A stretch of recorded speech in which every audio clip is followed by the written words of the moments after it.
And for today's video mga boss, so meron tayong unit ngayon mga bossing na Honda Click 125 no. So bago pa lang daw tong pinagawa, tapos mag-overheat pa rin mga boss. Pinalitan ng bagong cylinder gasket mga bossing.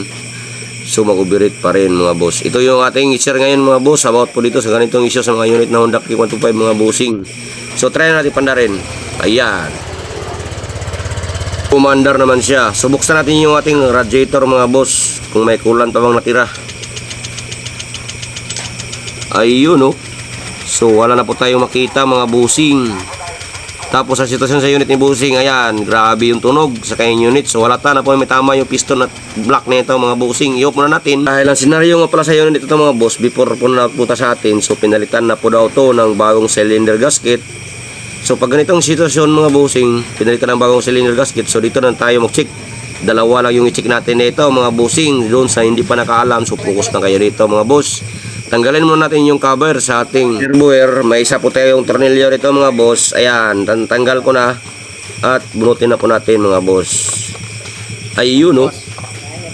Patay tayo dyan. Wala na talagang natira mga bossing. Doon sa mga kapwa nating mechanics na makatrouble na ganitong isa sa unit mga bossing, magbawas ng coolant at lumalabas yung overheat ng mga boss. So wag nyo i-focus yung cylinder gasket mga bossing. So ito na, binuksan ko yung drain plug sa ating coolant dito sa ating block mga boss. Ayan, sinik ko.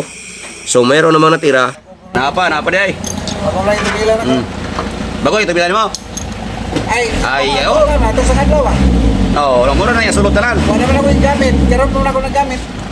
Ayan, tinanong ko yung mayari mga boss. So nung isang araw pa daw ito nilagyan ng coolant. Tapos ngayon pa lang niya ginamit oh.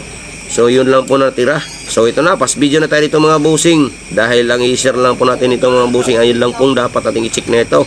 Hindi po tayo mag-focus sa ating cylinder dito sa ating mga unit. At na nitong Honda Click 125 mga bossing. Pero po tayong customer na always po magbawas ng coolant at malabas po yung overheat sa ating dashboard mga boss. So ito na, tinanggal ko yung mga tornilyo sa ating radiator mga boss. At itong hose sa ating reservoir at bunutin na po natin yung ating radiator mga bossing. After ko natanggal yung ating radiator mga boss, sinik ko na yung ating hose dito sa ating radiator. Ayan.